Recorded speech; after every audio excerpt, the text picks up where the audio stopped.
I can't hear myself on this, so I have no way of knowing for sure that this is working okay, but I'm going to hope so. I wanted to use this modality to respond to Jeff's comment or questions down there on diaphragmatic breathing. And I was having, Jeff, a little bit of difficulty following the typed words and the exact sequence of what you were saying. So I thought, well, I'll just make some general comments about diaphragmatic breathing and hope that this is helpful. After you take a look at this, type some other comments in there if this is helpful. If not, and we can get the technology work, we can do this together online and actually talk to one another and have some questions. I'm hoping that we can all learn to use this technology and have two of us on the screen together or three of us on a table talk together and be able to use this as a practical way to respond to questions you have like this. And thank you very much for putting it there. Several of you are actively using this table talk group lately in this kind of way, and I very much appreciate it because that's what we're hoping it's here for. Anyway, I'm going to bring my friend here. He doesn't have a name yet. He's sort of a Naga Baba extraordinaire, and we've never given him a name, but here he is.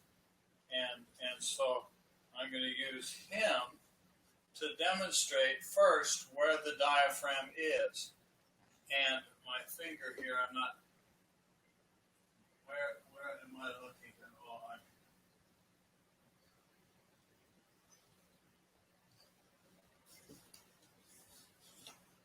I'm at the bottom here. I'm putting my finger in the wrong place. This is the diaphragm. I put my fingers in the wrong place here. Let me move this so you can see it better. This is the diaphragm on this little model here.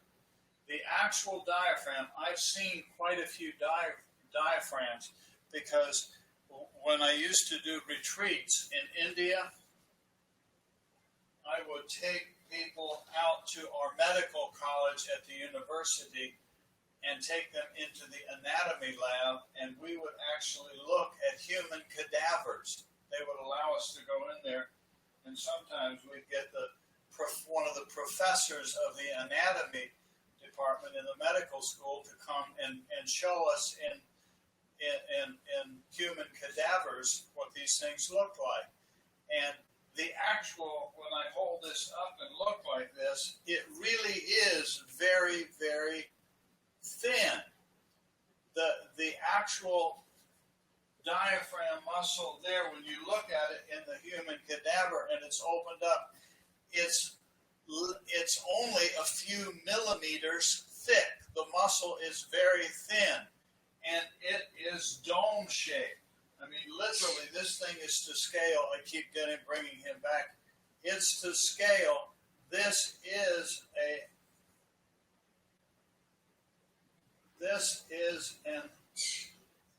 an accurate representation of. Notice that it's dome-shaped, that it's higher here than here. Now, make a mental note of that, and then I'm going to show you with my hands and with me what this is like. So here is the diaphragm, and notice that it's dome-shaped. A muscle, all muscles can only pull in one direction. So this muscle here can only pull my arm this direction. This muscle here pulls it this direction. So together, these muscles move my arm. A muscle can only contract, and then it can release the contraction. The diaphragm muscle does this. It contracts like this. And when it contracts like this, the center of that muscle there, which you saw in the dummy and my fingers, the center of that pulls down. The effect of that is that, so here's the diaphragm, and imagine here is a lung. Here, I'll use Montrese water bottle. Here's a lung, and it's sitting on top of a diaphragm. When the diaphragm contracts, the bottom of the lung pulls down. When the bottom of the lung pulls down, it's not filled with water. When it pulls down, in here, let me put it like this. When it pulls down here, here's my rib cage, and so my diaphragm is under here like this. Probably see it better like this, because if I pull this in here, you can sort of follow my fingers. There's the edge of my ribs going down, just like in my friend the dummy. Okay, in my friend the dummy. See, I'm the dummy. And so when the diaphragm muscle contracts, what happens is this is pulling down, and the lungs, the bottom of the lungs, is pulling down. And then that creates a low pressure system inside the sac called lungs. And when the low pressure area occurs, it naturally draws air in, hopefully through the nostrils, not the mouth. And it pulls air in. When this muscle pulls down like this, it's connected. This muscle is connected here, and it pulls like this. This muscle is connected all the way around the back and all the way around the edge of these ribs here on the inside, just like on the dummy there. And so when it pulls, one end of the thing is stuck over here, and then the other is in the middle. And so then it pulls like this, and it pulls down, and the sac of the lungs fills. It has the effect that the floating ribs, you notice, I think it's the bottom, what is it, Roll? The bottom 3 or 4 ribs are the floating ribs? 3 or 4. It doesn't matter. 3 or 4 of the lower ribs are not connected. The other ribs are connected to the, what's that, sternum, I guess, or breastbone. Most of them are connected, but there's a few of them that are not connected. So that whole thing down there, the bottom ones are not connected. So it does like this. It has the effect that if I'm breathing diaphragmatically ever so slightly when I inhale, there's a slight movement outward here to the sides. It's not exaggerated. It's not very, very strong, but it's there. And so the exhalation is the cessation of this contraction. Yes, thank you, Kate. But when it pulls down like this, the ribs flare out slightly, and then when the exhalation, there's no energy, there's no forced exhalation. And then the dome naturally recedes back into its dome shape, and the bottom of the lungs comes up. And then for the next breath, the muscle contracts and goes down. There's a big tendon right on the top of the diaphragm muscle. There's a tendon there that's connected to the bottom of the lungs, and that tendon, just like there's a tendon here, on where this muscle is here, and then there's a tendon thing there that's connected, so when the muscle pulls, it does like that. Well, there's a tendon here, but it's connected to this one's connected to bones in here so that the arm moves. This one's connected to the bottom of the sac of the lungs so that it pulls the lungs down. And on exhalation, it's simply a matter of releasing that, and it comes back up. Now, when you and I practice breathing, when we exhale to have the full effect of diaphragmatic breathing, we may start, suggested actually that we start by, I'm going to get me back on the camera here a little bit.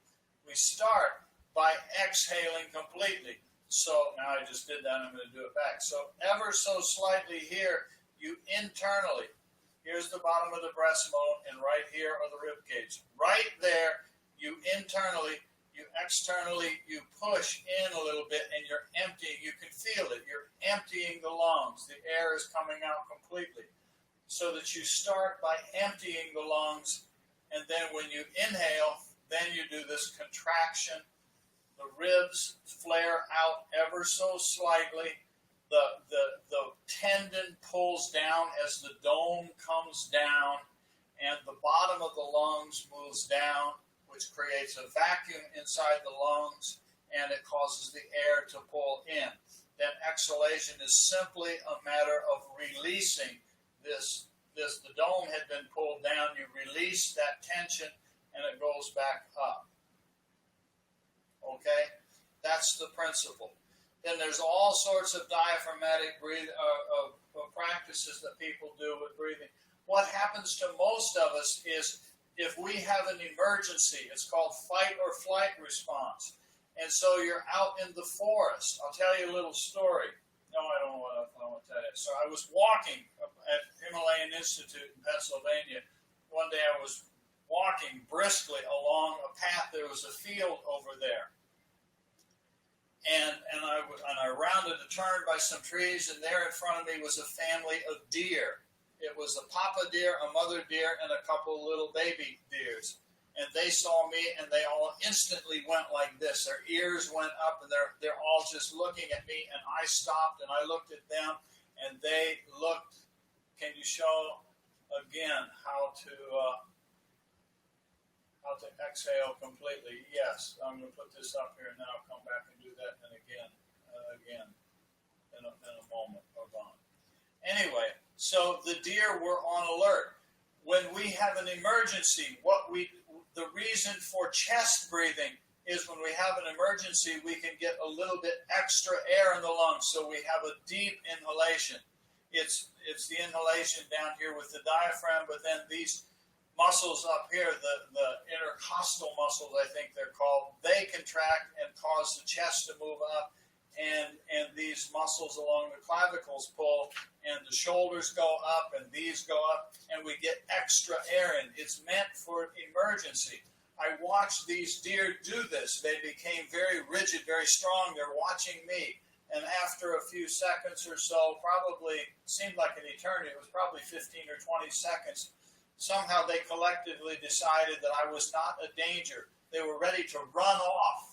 All the oxygen they needed, they would have been running off into the forest to get away from the danger. But they determined that I was not dangerous, and they just instantly released. I watched the tension in the whole family of deer. Every one of them, their shoulders relaxed, everything let go, and they just put their heads back down and they went back to eating grass. What we do, we have advanced brains. So we have a better memory. We run into a stressor during the day, some situation in front of us. We do like the deer. We go into alert mode, but then our brain has a memory, and instead of letting go of it and just going back to our grass eating or whatever we were working on, we keep it with us. And so we keep ourselves tense up in here.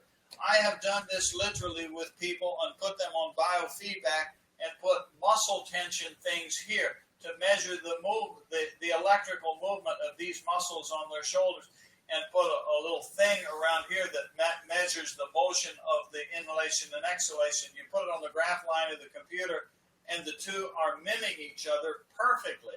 In other words, every time that this raises to inhale, why are they inhaling up here? Because they are in flight and fright. Flight and fright. Flight and flight. Fright and light.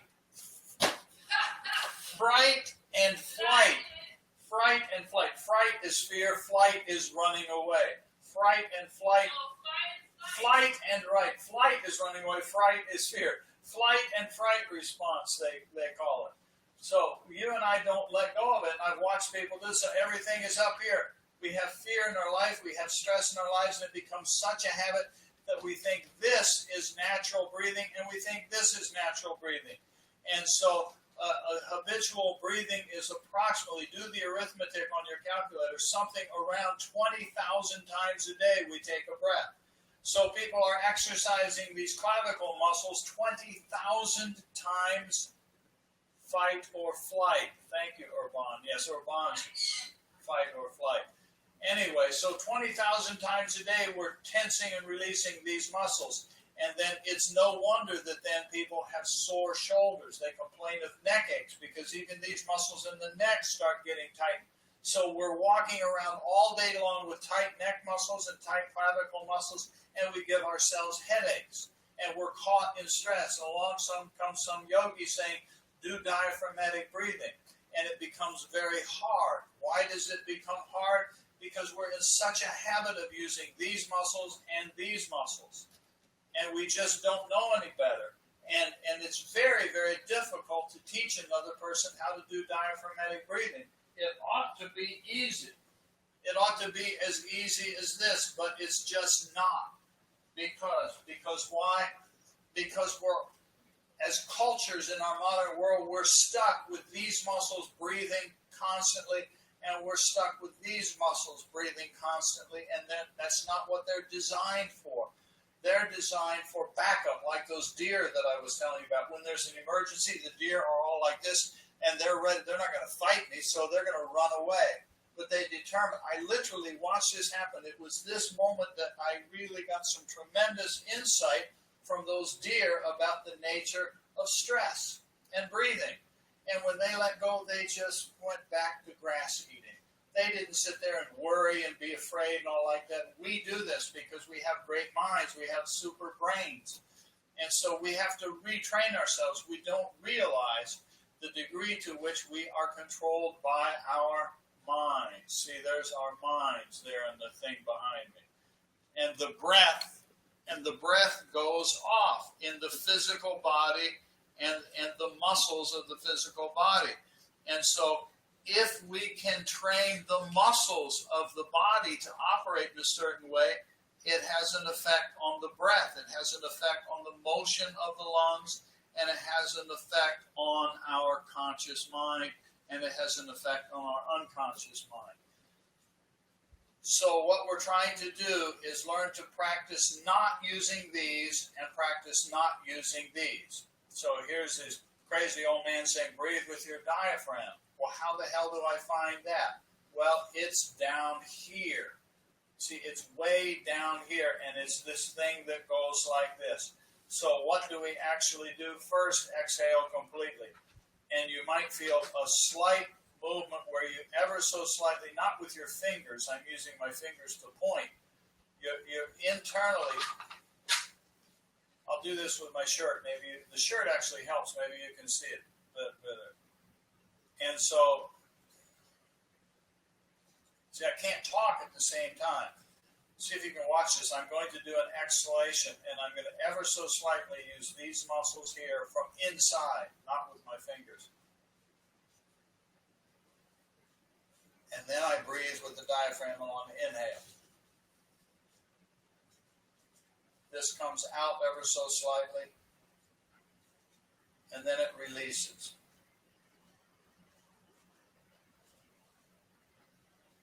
I inhale. See, you can talk in your mind, but the habit is if you're using this to talk and this to talk, it screws it up. So I can't speak to you while I'm trying to demonstrate this to you. I would love to be sitting with you. What I really like to do is take your hands and put your hands on me, and I'll say, now, can you feel this? And can you feel this? And you're feeling the motion of what I'm doing here. And that's the best way to learn this. If ever I see any of you, grab me and we will sit together and I'll put my hands on you and you can put your hands on me. We won't grope each other, do it with permission. And this is the best way to learn how to do this. Sometimes I'll take a person, I'll put their hand right here on their chest and I'll hold my hand over. I say, can you feel there? Now breathe. I say, can you feel the motion there? And they will say, yes, actually I can. And then I'll take their hand and I'll put it on my chest and I say, now hold my chest here. And then I'll breathe with my diaphragm. I said, do you feel any motion? And they will say, no, there's none. Why? Well, because I've been doing this shit for decades and I've practiced it over and over and over and over again. Put hands on here and a person, I'll have a person put their own hand on their own clavicle and say, breathe.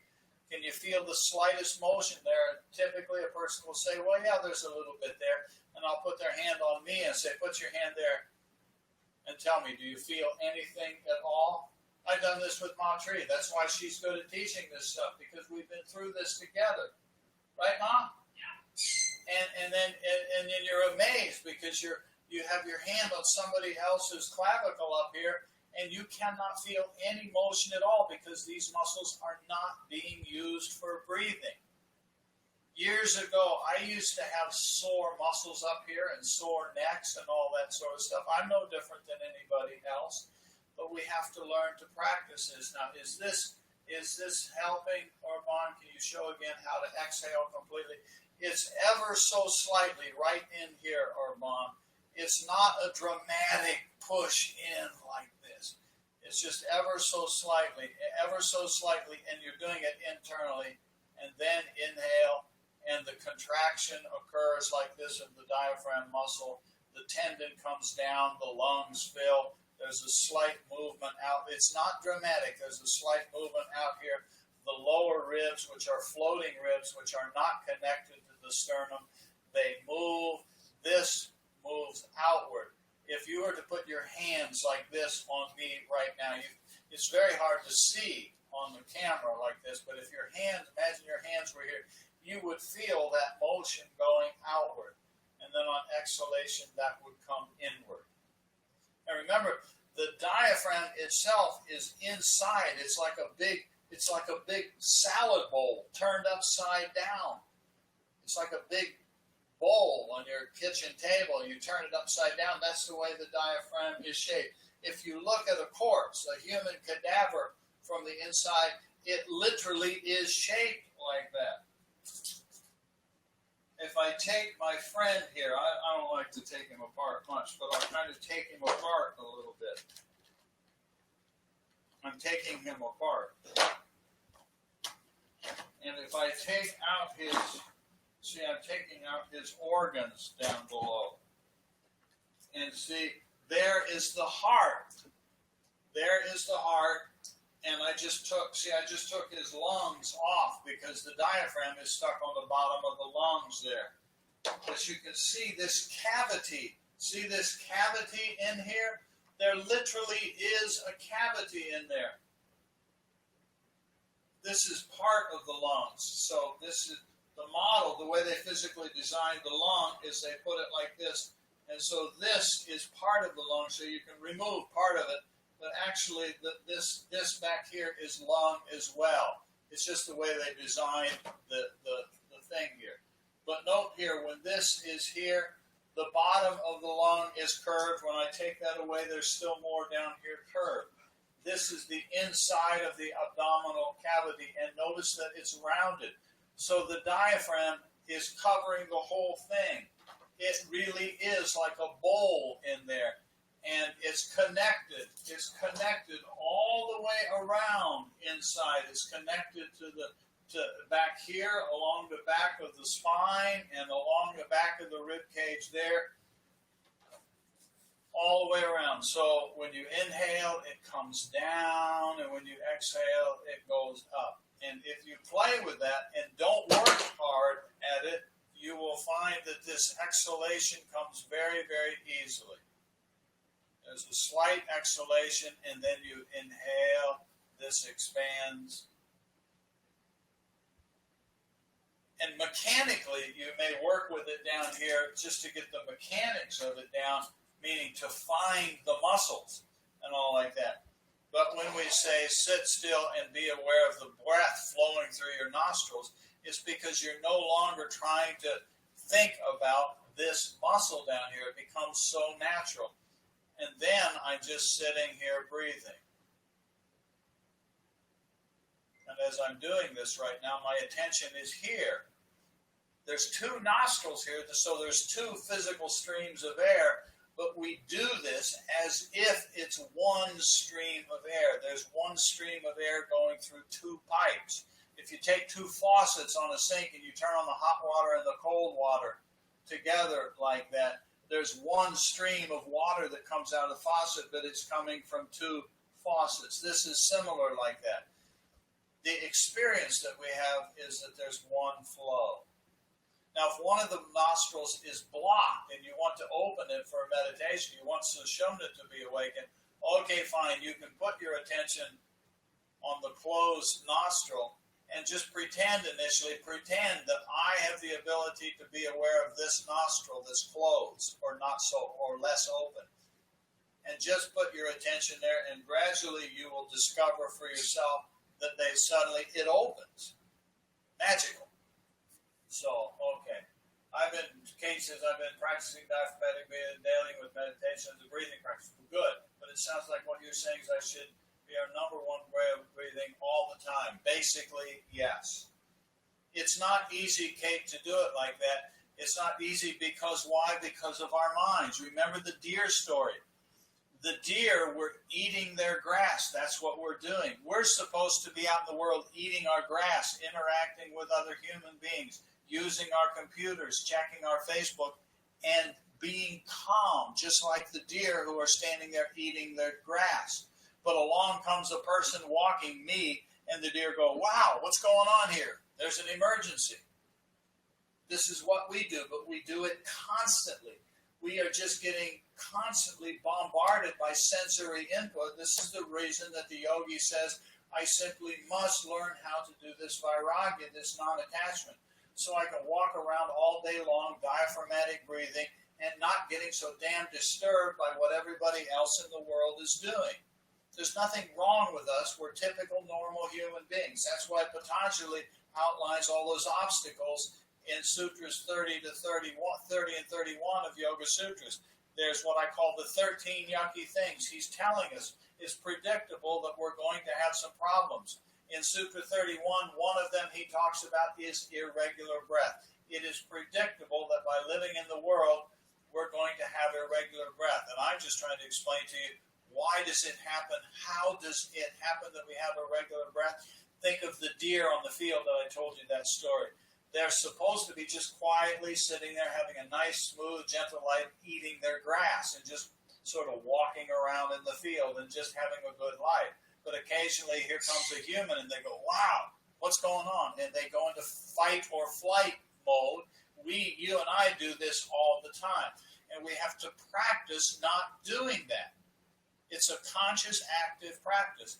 And the key is between the mind and the body. This is where we have a central nervous system and a brain, and all of the chemicals like the adrenaline that comes out of the adrenal glands, which is sitting on top of the kidneys, which are here in our little friend. It doesn't have the adrenal gland showing, or maybe that's an adrenal gland right there. If Rojo was here, she could tell me. But the adrenal glands are sitting on top of the kidneys, and they put out adrenaline. And there's all sorts of other brain chemistries that go out. So we get into this danger mode. The adrenaline pumps out into the blood, and it hangs around in there for a long time. I think it takes several hours for adrenaline to work itself out of the bloodstream.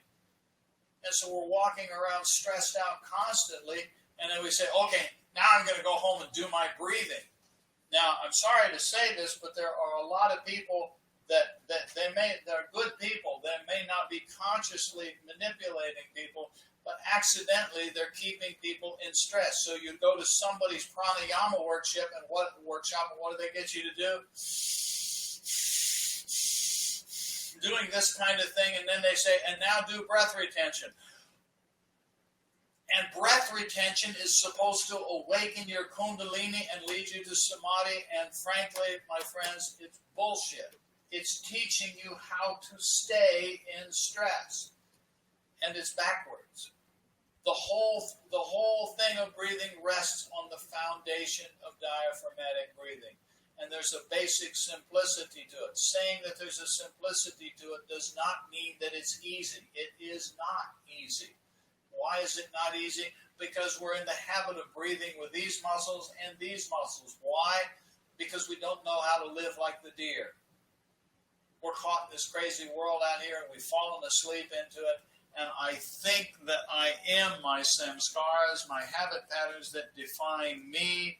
And then that gets hooked up with my body because of the avidya, and we never even get as far as remembering that this is who I truly, really am. So all this thing gets locked up together, and we're stuck out here in the world.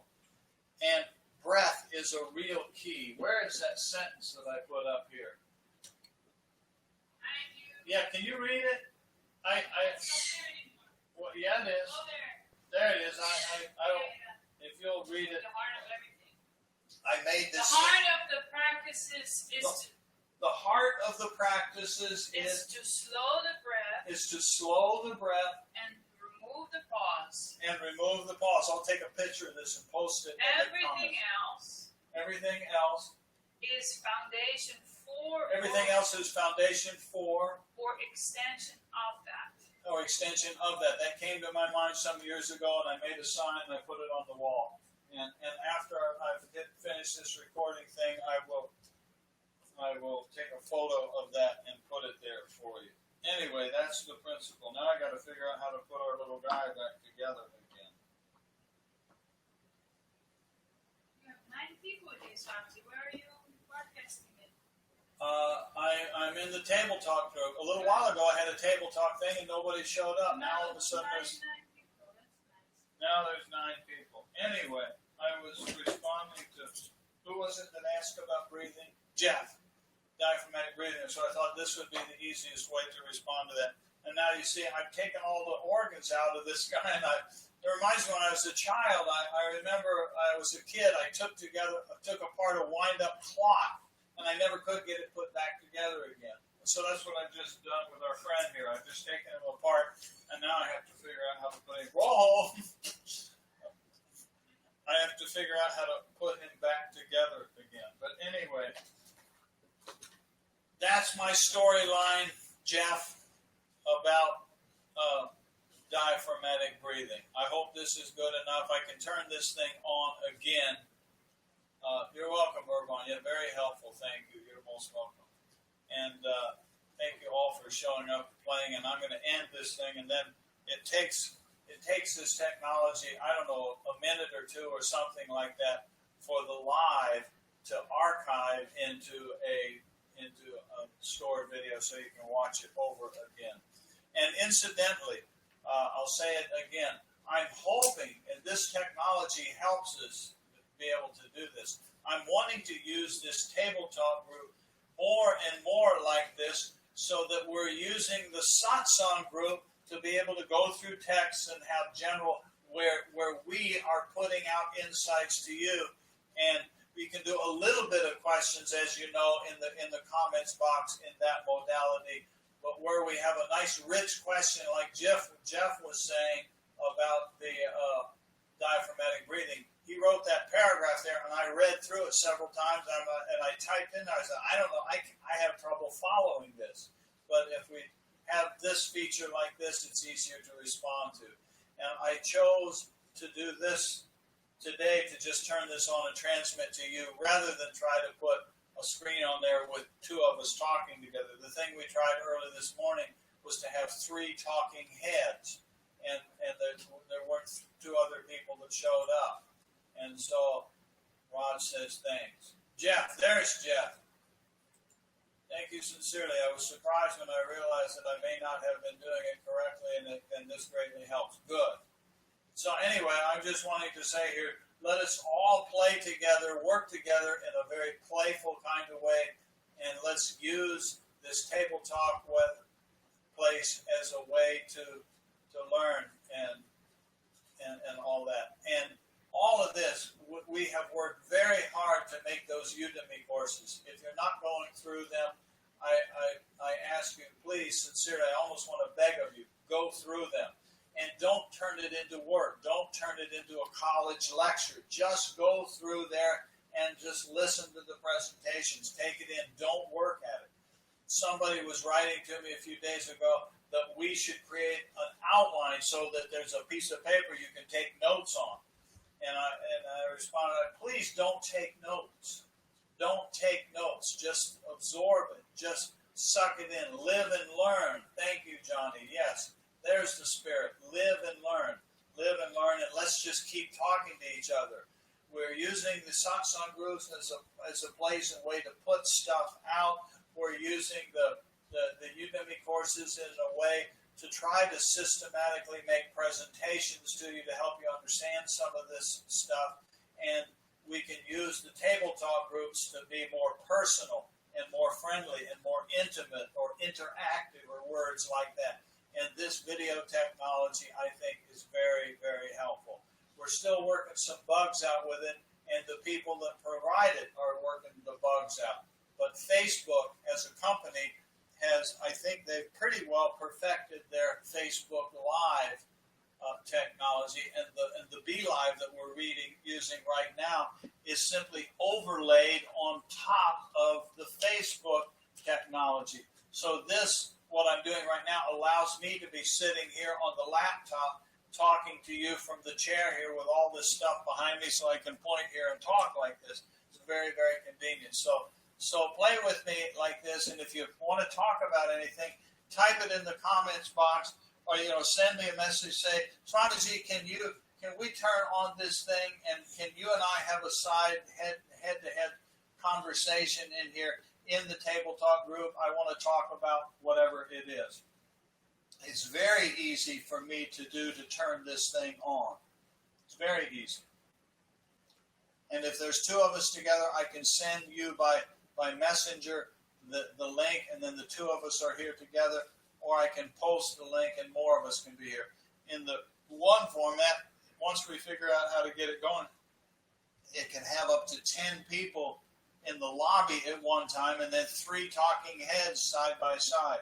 The easiest way is to do this, and the second easiest is 2 talking heads. But anyway, there's a variety of ways to use this. So anyway, I'm going to end this now, and so again, thank you all for showing up and listening. I hope this is useful, and Jeff, thank you for posting your questions or comments in the group like that. So bye-bye. See you in a little bit. We're going to do a live stream video of a thing. First, we're going to have food, and in about 20 minutes, we'll live stream a section of the Live It Life Here and Hereafter from Swami Rama, and we'll put that in the satsang group, and we'll have some comments on it, but we'll just turn the camera on and do a reading out of the book from that. And I think the one today is on Maya, and that ought to be fun. So, thanks for playing. See you later. Bye-bye. Ma says bye-bye.